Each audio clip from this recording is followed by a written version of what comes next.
ingleses sobre que podíamos haber ganado la guerra y estuvimos a un tris de hacerlo, me contestan a veces, bueno, pero entonces nos hubieran tirado la bomba atómica. Imagínense hasta qué punto el derrotismo nos ha penetrado, esto de que de cualquier manera estábamos condenados al fracaso. Los ingleses son muchas cosas, pero idiotas no son. Si hubieran tirado la bomba atómica, al día siguiente eran los parias del mundo. Además, Estados Unidos jamás les hubiera permitido tirar la bomba atómica en lo que Estados Unidos considera su patio trasero. No se tiró la bomba atómica en el conflicto de Suez, de Cuba, de Vietnam, de tantos conflictos que hubo en la última parte del siglo XX y la primera del siglo XXI. No se tiró la bomba y nos la iban a tirar a nosotros. Un motivo más de sentirnos derrotados con esta historia contrafáctica que obviamente es ridícula, nunca hubiera pasado. Nos han inficionado de cantidad enorme de estas ideas, fuerzas falaces, como para que bajemos los brazos y como para que no reconozcamos a nuestros combatientes lo mucho que hicieron en la guerra de Malvinas.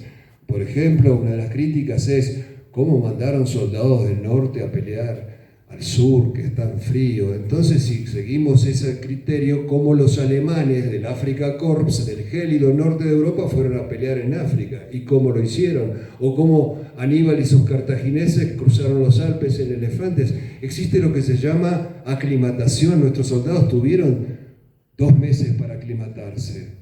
Nos dicen que fue una guerra de la democracia contra la dictadura, la democracia británica contra la dictadura.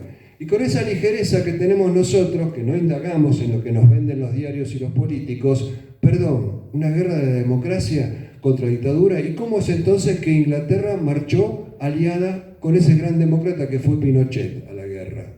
O sea, hipocresía. Nos dicen esto de que democracia contra dictadura. Nosotros teníamos armamento que era el mismo que tenían los británicos. Por ejemplo, los misiles lanzamisiles portátiles que había, los blowpipe, eran los mismos que tenían los ingleses. ¿Por qué teníamos el mismo armamento en algunas cosas? Porque los democráticos británicos se le habían vendido ese armamento al democrático general Videla. Guiño, vengan, no maten a nadie, no lastimen a nadie y después negociamos el petróleo. Necesitaban los británicos lo que se llama en lenguaje diplomático casus belli, o sea, hacer aparentar a los argentinos como agresores. ¿Por qué? Porque querían con sus aliados construir la fortaleza Falklands en las Malvinas y después hacer la proyección a la Antártida, controlar el cruce interoceánico, el petróleo que hay alrededor de las islas, y no lo podían hacer abiertamente, necesitaban un pretexto porque era políticamente correcto aparecer ellos como los lastimados. Cuando cayó en la trampa Galtieri y se da cuenta finalmente que los norteamericanos no van a ser neutrales, que la flota viene con todo, le dice a su ministro de defensa, Frugoli, saquemos las tropas de las islas. Y Frugoli dice, no podemos, la gente nos cuelga en Plaza de Mayo, porque la gente se había lanzado a todas las plazas del país a plebiscitar, a aprobar la recuperación de Malvinas. La gente, cuando se rinde prematuramente el general Menéndez sin haber dado el combate final, se lanza de nuevo a la Plaza de Mayo, insulta como cobardes a los generales, insistiendo en que se siga con el esfuerzo bélico. Inclusive durante la propia guerra, la gente se anotaba de voluntario, cocinaba, tejía, donaba, participaba de 1000 maneras en apoyar el esfuerzo bélico argentino. Esto se ha olvidado, o quizás probablemente se ha ocultado, pero 200.000 civiles se anotaron de voluntarios para ir a la guerra de Malvinas, no los dejaron ir. Civiles entre los cuales había lisiados en sillas de ruedas, había pilotos de avionetas que se ofrecían a lanzarse como kamikazes contra la flota. De voluntario insumisor, con mística del 2 de abril.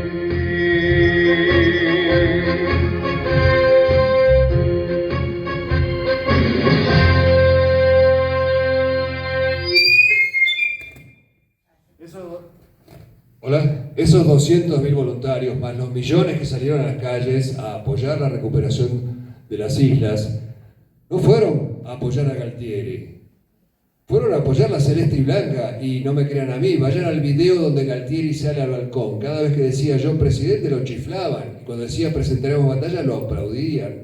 Hacían clara diferencia la gente, el gobierno de turno, de la causa nacional Malvinas.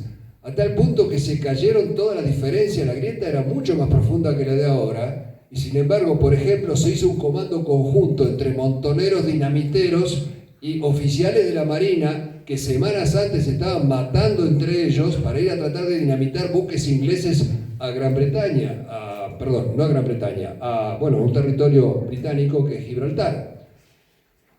Los montoneros exiliados se presentaban en las embajadas ofreciéndose a ir a pelear en Malvinas, bajo las órdenes de los militares con los cuales se habían estado matando.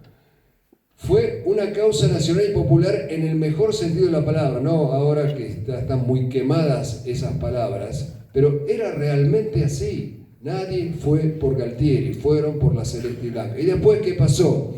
En la currícula escolar se mezcla el 24 de marzo con el 2 de abril, que no tienen nada que ver y que lo único que coinciden es en la cronología.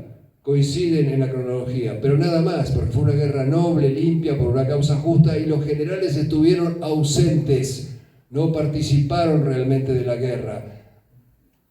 Los generales argentinos podían haber tenido su estatua frente a la de San Martín si se hubieran jugado, y jamás quisieron jugarse, prefirieron volver sanos y salvos antes de que tener ese monumento frente al monumento de San Martín. Los que se jugaron fueron los oficiales jóvenes, los suboficiales y los soldados conscriptos de 18 y 19 años, tan vilipendiados con ese mote de chicos de la guerra que implica solamente dignos de lástima. Que cuenta el asalto nocturno a Monte London. Dice que estaban subiendo el monte, cuando de repente detrás de una roca sale un soldado argentino y le dice: ¡Hey, hombre! Les empieza a tirar de la cintura, mata al soldado inglés que va adelante, hiere al que relata, y el que relata dice que para sacar al soldado de detrás de la roca tuvieron que tirarle con un misil antitanque. Esos eran los mal llamados chicos de la guerra. Y ejemplos de esa valentía sobran, pero no se conocen, se han ocultado.